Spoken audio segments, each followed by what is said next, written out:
I know. Kind of crazy. Like, if you think about all these years later, they all speak Spanish now. Yeah. That's nuts. Well, do you think we could do something like that now? Like, what do you think's going to happen, With Joe? Iran? No, just with, I mean, like, I feel like the shit that's happening out there is going to come here eventually. Everyone watched the clip, but not everyone noticed what really happened. Theo Von went on Joe Rogan's show, and it seemed like a normal conversation at first. Theo appeared to hint that Joe might have people in the US government influencing what gets said on the podcast. At first glance, it just looks like casual talk. But Theo seemed to sense something was off, because Joe didn't sound like himself. Was Theo starting to pick up on something at that moment? Let's break down what really happened. Agree with you or disagree with you, but I need to know that you think this, and you're saying this because you think this, and then you're going to give me a bunch of reasons why you think this, and facts, and figures, and statistics, and show me. This clip is making the rounds right now, which has people looking at Joe Rogan very differently. And depending on who you ask, it's either nothing unusual or a moment that says a lot. At first, it seems like just another episode of his podcast. Rogan is sitting across from Theo Von having one of those free-flowing conversations people have come to expect, but then the tone shifts. Theo starts talking about bigger ideas, power, influence, and the kind of people who operate quietly behind the scenes, the kind of topics Rogan used to lean into without hesitation. That's part of what made his podcast so popular in the first place. He would let guests go deep, even into uncomfortable territory, and just let the conversation unfold. But this time feels different. Instead of opening up the discussion, Rogan seems to pull back. He questions what Theo is saying almost immediately, and not in a curious way, more like he's trying to shut it down before it goes too far. For some viewers, that moment stands out instantly, and then there's the part that really gets people talking. It's a battle to keep myself even. So instead of dealing with that at a more intense level, I choose to take them because it just makes it a little bit easier. I don't think it's taking the easy way out, though, because if I don't take them and I still do all those things, it's hard for me to get to a good baseline. Theo has been open in the past about dealing with mental health struggles. That's something fans respect him for. So when Rogan starts responding in a way that feels dismissive, some people see it as more than just disagreement. They feel like he's brushing Theo off in a way that comes across as uncomfortable to watch. And Theo picks up on it. Instead of backing off, he leans in even more. He doubles down on what he's saying, pushing the conversation further into topics that Rogan clearly doesn't seem eager to explore. That tension builds, and you can almost feel it through the screen. When the conversation turns to a tech company often mentioned in these kinds of discussions, Palantir, Theo brought up claims about its involvement in surveillance and connections to global conflicts, including Israel. The moment that name comes up, Rogan's body language shifts in a way people haven't stopped talking about. People watching the clip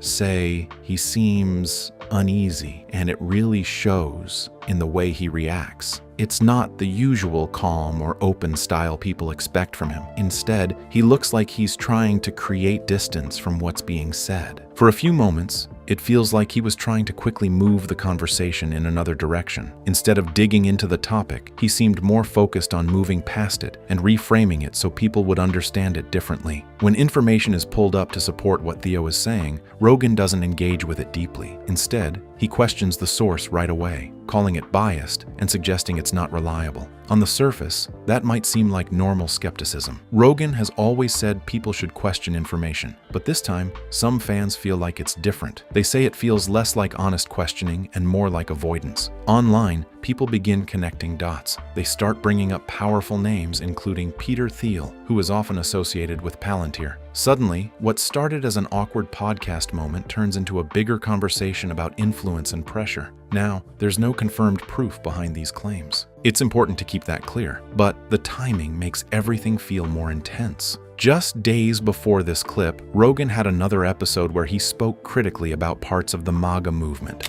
Well, then, What is MAGA then? Well, if that's like, I don't know, like my position is always like, if you're saying, if not supporting covering up the Epstein files or not supporting a stupid war of choice, a war of aggression on behalf of Israel means I'm not MAGA, then okay, I'm not MAGA. I'm not attached to the phrase "Make America Great Again." I don't care. Then But fine. that phrase sucks. Here's the thing. Like, first of all, America is great. Make America greater, I'm down. But make America great again, and then it becomes a movement of a bunch of dorks? Because a lot of them are dorks. He didn't hold back. He called some of it embarrassing and made it clear he didn't want to be closely tied to it anymore. On top of that, he also spoke critically about immigration policies associated with the Trump administration, making comparisons that caught a lot of people off guard. What makes it more surprising for many is that Joe Rogan previously showed support for Donald Trump, so some viewers are confused about the shift and are trying to make sense of what changed. Well, by early 2026, something interesting started to happen in the relationship between Joe Rogan and Donald Trump. It wasn't a clean break or a dramatic fallout. It felt more complicated than that, like a friendship slowly shifting under pressure. Joe Rogan endorsing Donald Trump. This just after Elon Musk made the case for 45 during his 2.5-hour sit-down interview on Rogan's podcast today. Rogan had publicly supported Trump just before the 2024 election, which surprised a lot of people. And even now, the connection hasn't completely disappeared. Now, it's more about someone who supported a leader and is starting to question what that support really meant. What makes this shift stand out is how open Rogan has been about his concerns. He hasn't kept quiet or tried to soften his words. Instead, he's been saying what a lot of people might be thinking, but aren't saying out loud. One of the biggest breaking points came with the situation in Iran. When tensions turned into military action in 2026, Rogan didn't hold back. He called it insane and crazy, pointing out how it went directly against Trump's earlier promise to end what he once called senseless wars. For Rogan, and for many of Trump's supporters, that promise mattered. It was one of the reasons people believed in him. So, when things moved in the opposite direction, it didn't just feel like a policy change, it felt personal. Rogan described that feeling clearly. People felt betrayed. And look, I've been very harsh on Donald Trump over the last few months, but I think he deserves it. And I think this administration is failing on so many levels, so profoundly, especially given the opportunity that they had. But this immigration was another issue that pushed Rogan further into criticism. The administration's approach to mass deportations didn't sit well with him at all. He described it as horrific, which is a strong word, especially coming from someone who once stood publicly in Trump's corner. He even questioned whether the tactics being used were going too far, comparing them to extreme historical enforcement methods. That kind of language shows just how uncomfortable he has become with what he's seeing. Then there's the controversy around the Jeffrey Epstein case. Rogan has been openly frustrated with how the situation has been handled, especially when it comes to transparency. He criticized both the Justice Department and Trump for what he sees as a lack of honesty about the so-called client list. According to Rogan, dismissing the issue as a hoax doesn't help. It makes things look worse. He even described the situation as gaslighting, suggesting that the public isn't being told the full truth. All of this has led him to a place where he doesn't feel fully aligned with any political side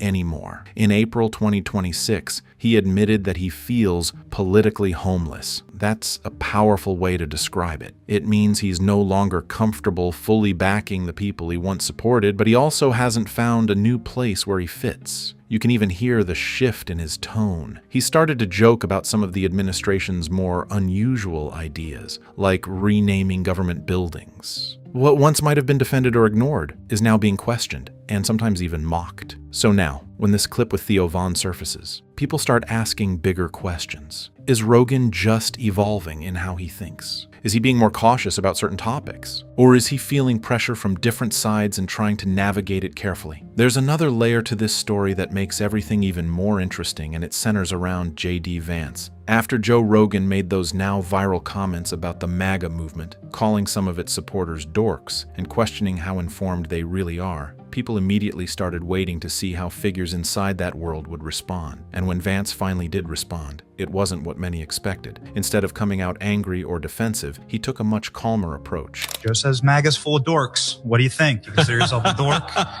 Is MAGA's dorks? I think we have many fewer dorks than the far left, but everybody's got some dorks. During this interview, he laughed about it, not in a dismissive way, but more like someone brushing off a comment from a friend. He joked that every group has its dorks and said their movement is no different. At one point, he even leaned into it, saying they still love their people, whether they're the cool kids or not. It felt light, almost playful on the surface. But if you listen closely, there's more going on underneath that tone. Because while Vance didn't turn it into a direct attack on Rogan, he also didn't agree with him. Not even close. That becomes very clear when the conversation shifts to immigration. Rogan had suggested that past political figures like Barack Obama and Hillary Clinton may have been tougher when it came to immigration policies than Donald Trump. That's the kind of statement that's bound to get attention. And Vance wasted no time responding to it. As MAGA's dorks. I think we have many fewer dorks than the far left, but everybody's got some dorks. Yes, very convincing argument. He said very directly that Rogan was wrong. Not slightly mistaken, not misinformed in a small way, just wrong. And he didn't stop there. Vance went on to say that he actually planned to reach out to Rogan personally. He mentioned texting him to correct what he sees as inaccurate claims. That detail stands out because it shows this isn't just about public image. It's also happening behind the scenes. At the same time, Vance strongly defended the record of the current administration, arguing that they've done more than any previous administration when it comes to deportations and immigration enforcement. On one side, Vance is keeping things friendly. He's not escalating the situation or turning it into a public feud. He's not attacking Rogan's character or trying to shut him down. But on the other side, he's clearly pushing back on the substance of what Rogan is saying, because it reflects the kind of position Rogan now finds himself in. He's not fully inside one political camp, and he's not completely outside of it either. He moves between spaces, sometimes agreeing, sometimes criticizing, and that makes him hard to pin down. What makes it even more interesting is that Rogan hasn't completely distanced himself from everyone connected to that movement. In fact, he's openly praised Vance before.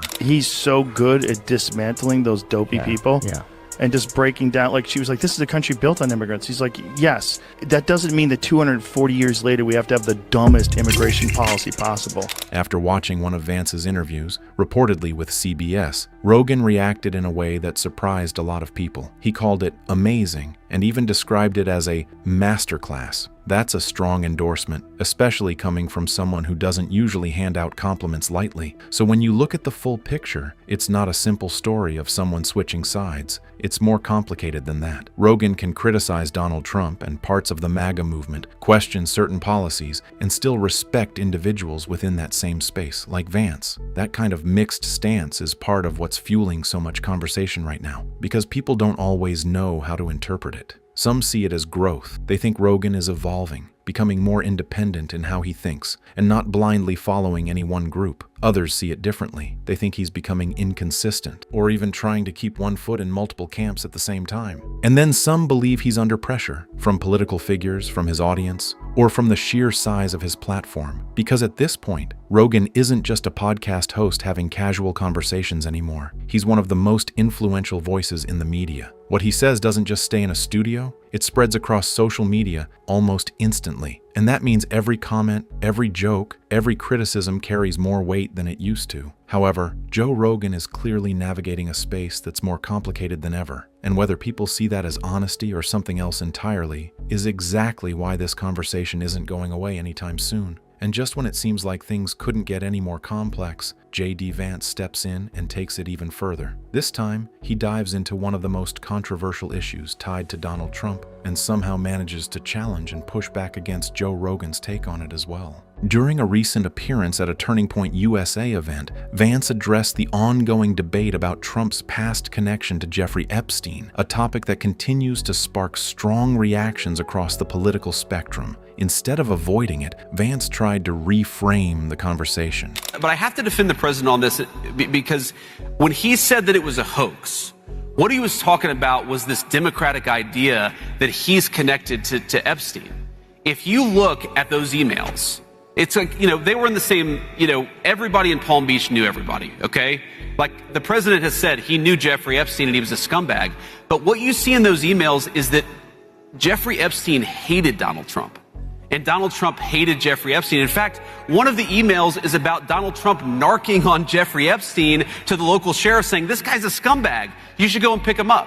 So when the president says this is a hoax, He explained that when Trump called the so-called Epstein files a hoax, he wasn't denying that he ever knew Epstein. According to Vance, that part has already been acknowledged publicly. What Trump was pushing back against, he claimed, was the idea that the two were extremely close or deeply connected in the way some critics suggest. Vance pointed to the social environment at the time, saying that in places like Palm Beach, many wealthy and powerful figures knew each other, attended the same events, and moved in similar circles. In that context, he argued, simply knowing someone doesn't automatically mean there was a strong personal relationship, but that explanation hasn't stopped the debate. Because there is documented evidence that Trump and Epstein were at one point socially connected. Photos, reports, and accounts suggest they attended events together, with their association dating back to the late 1980s before reportedly falling out in the early 2000s.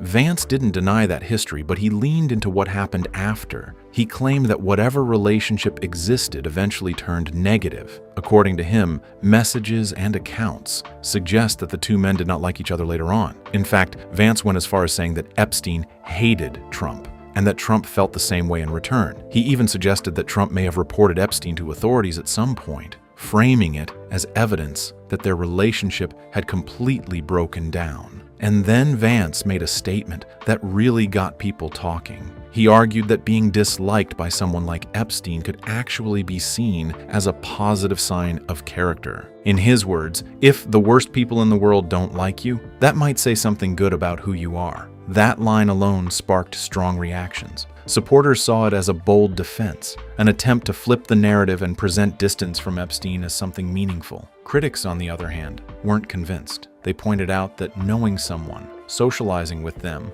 and only later falling out doesn't erase the earlier connection. For them, the timeline still matters. And this is where the conversation ties back into everything else happening right now. But dude, it's just sad, man. It is sad. I mean, and we're better than this. Yeah, humans overall are better than this. Thank you. Yeah. So people that are not acting better than this are not, I mean, I know we all have mistakes and we all do things that are fucked up, right? But like at a point where you're like, we should all be doing better. Taking lives, and it's not, if it's not the regular people, I feel like it's the governments, man. Now this is where things start to feel even more intense, and honestly a bit complicated. Some people watching that episode walked away with a very strong conclusion. They believe this moment proves that Joe Rogan is more connected to powerful political figures than he lets on. The idea is that because people like JD, Vance have direct access to him, texting him, responding to his comments, it creates a situation where influence could go both ways. Having contact with politicians doesn't automatically mean someone is being controlled or handled. Rogan has always been someone who talks to all kinds of people, comedians, scientists, politicians, and controversial figures. That's part of what built his platform. Still, the perception matters. And right now, the perception is that he's walking a very thin line. You can kind of feel that tension in the way he reacts during the conversation with Theo Vaughn. When Theo starts criticizing the administration or bringing up uncomfortable topics, Rogan doesn't lean into it the way he used to. Instead, he pushes back harder. At one point, he even suggests that Theo is sounding overly negative, almost like a doomsday thinker. It doesn't come off as a harsh attack, but it definitely feels like a signal, like he's trying to steer the conversation away from that direction, almost like saying, let's not go there. But Theo doesn't really take the hint. In fact, what makes this episode so interesting is how he keeps circling back. That's why we need to lose our gender and lose our primate dominant instincts and all of our territorial instincts. Well, I told you I was going to mail my dick away. We're going to be all telepathic with big old heads and little tiny mouths because we're not going to use them anymore because no one's going to have a dick to suck. And then the conversation might drift into something completely random, jokes, stories, even absurd topics, and then suddenly, Theo brings it right back to serious issues like war or politics. It catches Rogan off guard more than once, and you can feel that shift every time it happens. Now, whether Theo is doing this on purpose or it's just what's naturally on his mind is up for debate. Some people think he's intentionally putting Rogan on the spot, asking questions that force him to either speak honestly or dodge the topic. Others think it's just Theo being Theo, unfiltered, curious, and willing to go wherever the conversation leads. Either way, the result is the same. Rogan looks uncomfortable, and for longtime viewers, that stands out. Because he's usually the one in control of the room. He's the one asking the questions, guiding the conversation, keeping things flowing. But here, The roles feel flipped, and that's what a lot of people found so fascinating about this episode. It's not just what Theo is saying, it's how Rogan is reacting. Some viewers even believe Rogan expected Theo to be more aligned with him. After all, Theo has had his own moments interacting with high-profile figures and controversial circles in the past. So maybe Rogan assumed the conversation would stay in a certain lane, but it didn't. And that unexpected pushback seems to throw him off. The Lebanon pager text. Here's my problem with that explanation, and I'm not saying that I'm right and they're wrong. Yeah, it's just a my theory. problem is I don't see that thing exploding. Yeah. So that You can even sense it toward the end of the episode. The energy feels a little awkward, not explosive, not dramatic, just slightly tense, like two people who didn't fully see eye to eye but aren't going to argue about it openly. That kind of ending sticks with people.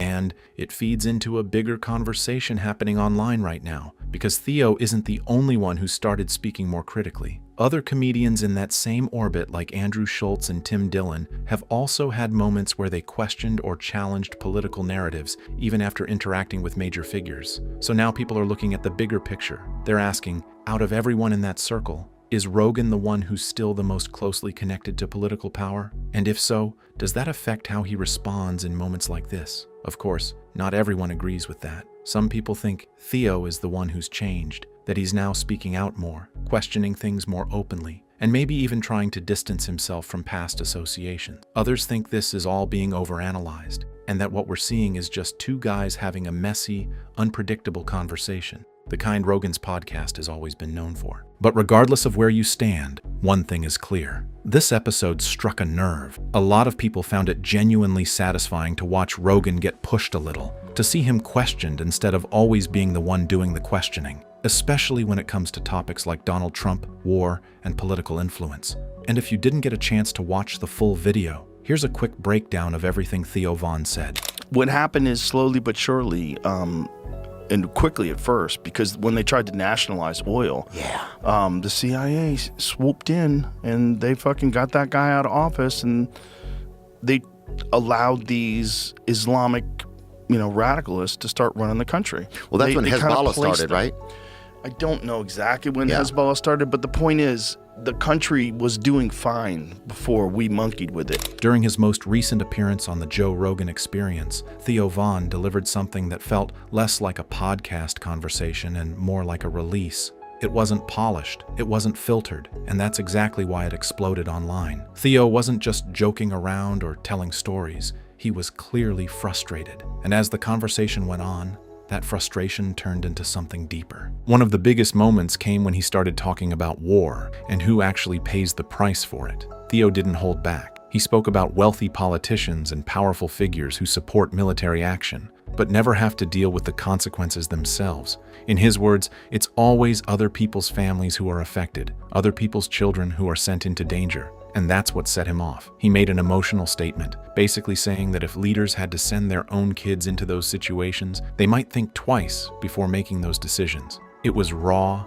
intense, and clearly coming from a place of anger and disbelief. Later on, he even clarified his point publicly, explaining that it wasn't just about being provocative, it was about accountability. And for a lot of viewers, that moment hit hard. Whether people agreed with how he said it or not, the gap between those making decisions and those living with the consequences. But that wasn't the only topic that pushed things into viral territory. Theo also went into foreign policy, specifically talking about the ongoing tensions involving Israel and conflicts in places like Iran and Lebanon. And again, he didn't speak carefully or diplomatically. He questioned the entire narrative. At one point, he even flipped the usual framing on its head, suggesting that the labels of terrorist and defender aren't always as clear as they're presented. You could tell he was trying to make sense of something that, for some viewers, that was bold. For others, it was controversial. But either way, it got people talking. And then the conversation shifted into something even broader: trust. Theo started questioning whether the government is actually working for the people. He described the system in a way that stuck with a lot of listeners, comparing it to a kind of shell company where everything feels controlled,